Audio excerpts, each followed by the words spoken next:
자, 이번 시간은 문자의 사용과 식에서 세 번째 1차 식과 계산에 대해서 한번 알아보도록 합시다. 그러면 우리가 먼저 여기에 계산이란 단어는 알겠지만 1차 식이라는 단어를 먼저 생각을 해야겠네요. 그럼 1차 식에 대한 단어를 하기 전에 우리 용어를 먼저 정리를 하도록 합시다. 먼저 다항식이라는 거에 대해서 한번 용어를 정리하는데, 여기서 얘기하는 이 식은 앞에서 얘기하는 문자를 사용한 식일 테고요. 다음에 이 다란 얘기는 많다란 얘기죠. 많을 다 얘기하는 거고요. 여기서 얘기하는 이 항이라는 게 새로운 단어겠네요. 그럼 이 항이라는 게 뭐냐? 이 항이라는 건 쉽게 덩어리를 얘기합니다. 그럼 어떤 덩어리냐면 곱셈으로 이루어져 있는 식의 덩어리야. 여기에 덧셈 뺄셈이 사용된 식이 아니란 얘기입니다. 그냥 단순히 곱으로만 이루어져 있어. 그러면 우리 곱으로만 이루어져 있는 거의 특징은 어떻게 되냐면 당연히 우리 곱셈 나눗셈일 때 생략하는 거 앞에서 배웠죠. 그러니까 부호의 시작으로 그 다음에 숫자가 나올 거고요. 그 다음에 문자가 나올 겁니다. 그래서 얘네들이 한 덩어리가 되겠죠. 그러면 이런 덩어리들이 바로 항이 되는데, 이 항에 이제 명칭들이 생깁니다. 그럼 예를 들어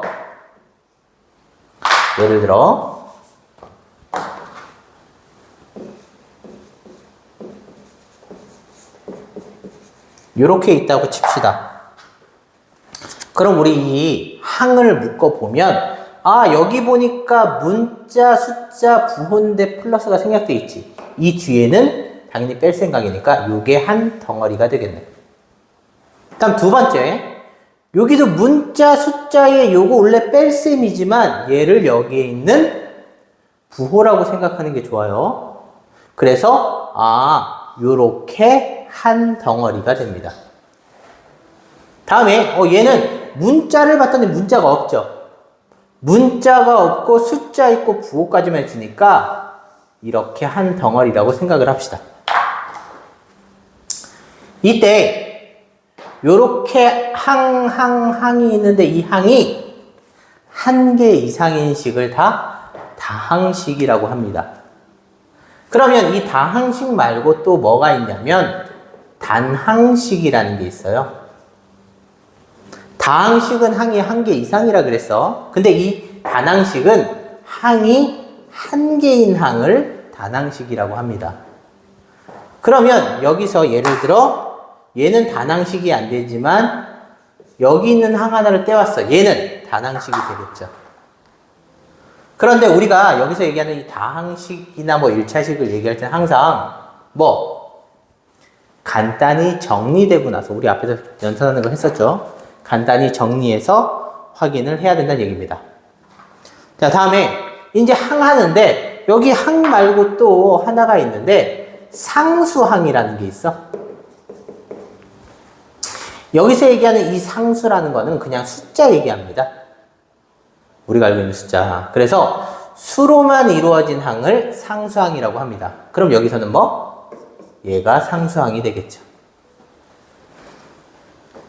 다음에 두 번째 개수에 대해서 한번 알아봅시다. 개수.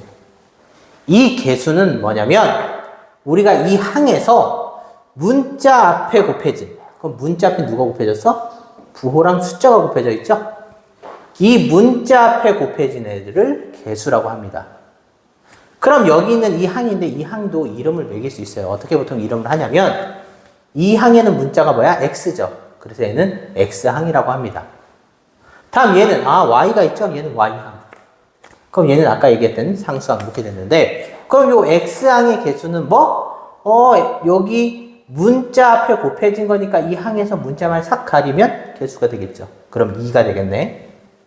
그럼 y항의 개수는 여기도 y만 싹 가리면 마이너스 3, 얘가 개수가 됩니다.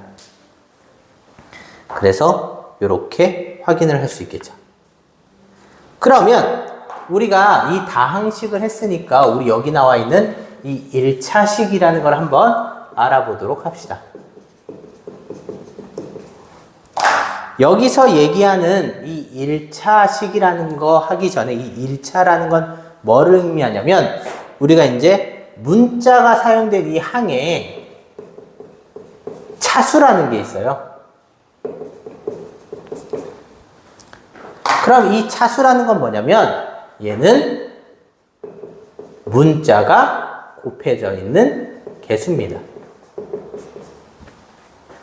그럼 예를 들어서 우리가 x 곱하기 x 이렇게 있다고 합시다. 그럼 얘 간단하게 계산하면 얘는 x제곱이죠. 그죠? 그럼 이 x제곱이라는 애는 뭐야? 문자가 몇 개? 2개가 곱해진 거야. 그래서 얘는 차수가 얼마냐? 2차다 라고 얘기를 합니다. 자, 그러면 x 곱하기 y가 있어. 얘 간단히 하면 그냥 xy죠. 그럼 얘는 몇 차? 얘도 뭐 x가 2번 곱해져 있으니까 2개니까 2차다 라고 하겠죠. 근데 얘와 얘의 차이점은 뭐야? 얘는 다른 문자니까 그냥 곱하기만 생략되어 있지만, 얘는 같은 문자의 곱이니까 거듭제곱으로 표현되어 있어요. 그래서 한 문자일 때는 얘를 봐서 얘가 2차구나. 그럼 예를 들어서 얘는 3차구나 이렇게 판단할 수 있는데, 우리가 항상 이 올라가 있는 지수가 차수가 아니라 곱해진 횟수라는 거 알고 있으면 됩니다. 그러면 우리 여기서 얘기하는 1차라는 건 당연히 뭐야? 이 항의 차수가 1인데 우리 식 자체가 1차란 얘기는 뭐냐면, 우리 가장 높은, 우리 여기서 얘기하는 이런 다항식을 봤을 때 항들을 싹 다 확인했을 때 그것들의 차수 중에 가장 높은 게 1차일 때를 1차식이라고 합니다. 그러면 우리 예를 들어 얘가 있다고 칩시다. 여기의 항은 이게 항, 이게 항, 얘가 항이죠. 그런데 우리 가장 높은 차수는 뭐야? 얘니까 얘는 2차식이 되는 겁니다. 자, 그런데 우리가 여기서 이제 조금 헷갈리는 게 이런 게 있어요. 얘 봤더니 얘는 1이죠. 1차식이에요. 그지? 근데 얘 항을 봤더니 문자가 어떻게 해? 분모에 있어요. 이 분모에 있는 식은 우리가 표현을 하고 사용은 하겠지만 얘는 다항식이 아닙니다. 그래서 차수를 얘기할 수가 없어요. 그럼 얘가 1차고 얘는 차수를 얘기할 수 없으니까 이 식은 뭐 1차식이냐 라고 하는데, 사용될 수 없는 식이 하나라도 있기 때문에 이 식 자체는 차수를 얘기하지 않습니다. 그래서 이렇게 문자가 분모에 있는 것들을 꼭 확인하고 얘기해 주면 됩니다. 그러면 요 항을 배웠으니까 우리가 이제 문자가 사용된 식의 곱셈, 나눗셈을 한번 알아보도록 합시다.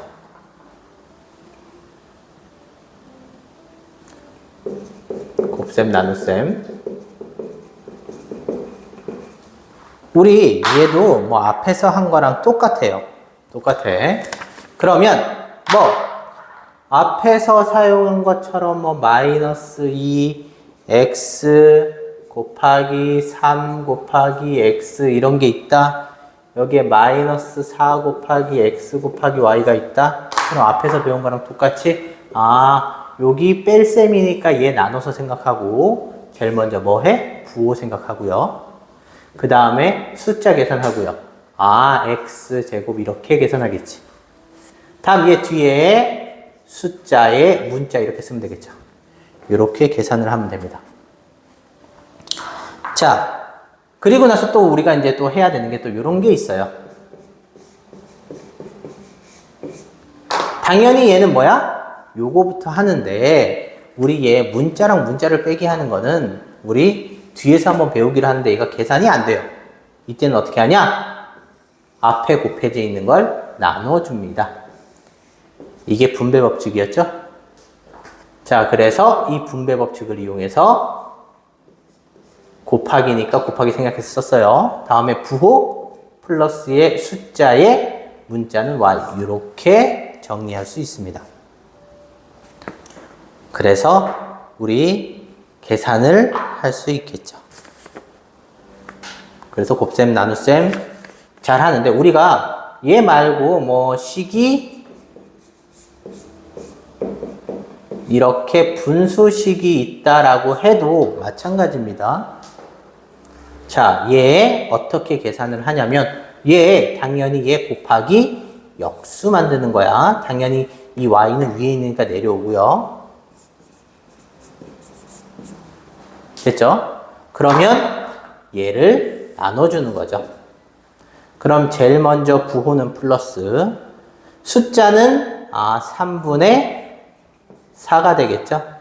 근데 문자는 위에는 x 있고 아래는 y 있으니까 얘를 따로따로 써주면 됩니다. 다음 두 번째, 얘를 여기에 분배하는데 부호는 마이너스, 숫자는 3분의 2. 이제 문자를 봤는데 여기도 y 있고 위에도 y 있으니까 얘가 약분되겠죠? 그래서 이렇게 표현할 수 있겠죠. 그래서 문자의 곱셈 나눗셈도 하면 되고요. 그럼 곱셈 나눗셈 다음에 우리가 뭘 하냐면 이제 덧셈 뺄셈을 해봅시다.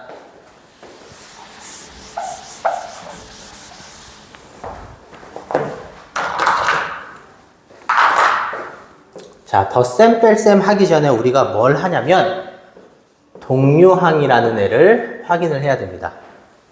이 동류항이라는 건 뭐냐면 문자의 모양과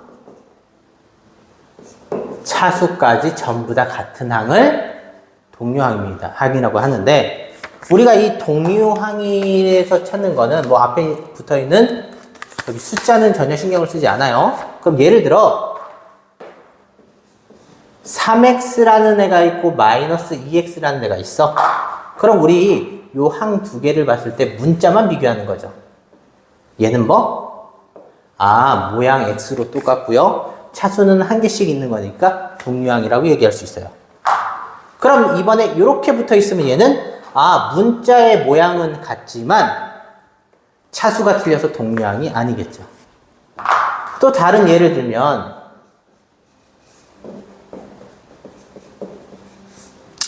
둘 다 3차항이긴 한데 얘 보면 xy인데 전체가 3차, 3차도 똑같지만 x는 1차, y는 2차고 얘는 x가 2차, y가 1차야. xy의 각각 차수가 달라지니까 얘는 동류항이 아닙니다. 그래서 이렇게 동류항을 찾는데 우리 동류항을 찾는 이유가 뭐냐면 우리가 다섯 번째 할 이 문자와식의 덧셈 뺄셈은 동류항일 때만 가능합니다. 어차피 우리 뺄셈을 덧셈처럼 계산했으니까 크게 상관하지 않고 그럼 이 덧셈 뺄셈을 왜 동류항만 하냐면 우리가 요건 솔직히 앞에서 배운 분배 법칙을 이용합니다. 그럼 우리 아까 했던 분배 법칙 예를 들어 이렇게 나눠주는 게 분배 법칙이었죠? 근데 이렇게 사용한 거 말고 이걸 거꾸로 똑같이 곱해진 걸 한 번 쓰고요. 나머지를 가로 안에 담는 거꾸로 한 분배 법칙을 사용할 겁니다. 예를 들어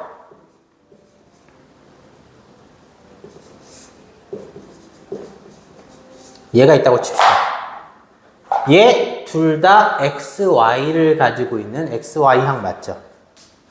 그래서 얘는 어떻게 하냐? 얘 숫자에 똑같이 x, y가 곱해져 있으니까 x, y를 한 번 쓰고요. 나머지 가로 안에 넣는 겁니다. 그러면 얘 계산 가능하니까 얘는 마이너스 1에 x, y가 되는데 문자 앞에 1은 생략하기로 했으니까 마이너스 x, y 이렇게 표현되겠지. 그래서 우리가 덧셈 뺄셈을 계산할 수 있어요. 그럼 예를 들어 하나 계산을 해보면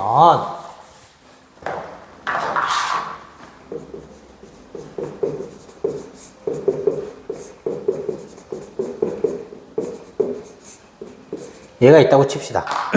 그러면 우리가 다 덧셈 뺄셈으로 이루어져 있으니까 뭐해? 동류항부터 표현을 하는 거죠. x항 봤더니 요렇게 항 2개, y항 봤더니 얘도 2개. 상수항이 이렇게 있네. 우리가 이렇게 항끼리 표현했을 때 항을 다 묶으면 튀어나와 있는 부호가 있으면 안 돼요. 자, 그러면 당연히 얘랑 얘, 마이너스 2x에 3x, 얘가 한 덩어리 되고 자리를 바꿔도 돼요. 왜? 항을 이렇게 묶으면 덧셈이니까 앞에서 배운 덧셈의 교환 법칙 사용하는 겁니다. 그러면 얘 y항 또 이렇게 쓰고요. 상수항 이렇게 써서 표현할 수 있겠죠.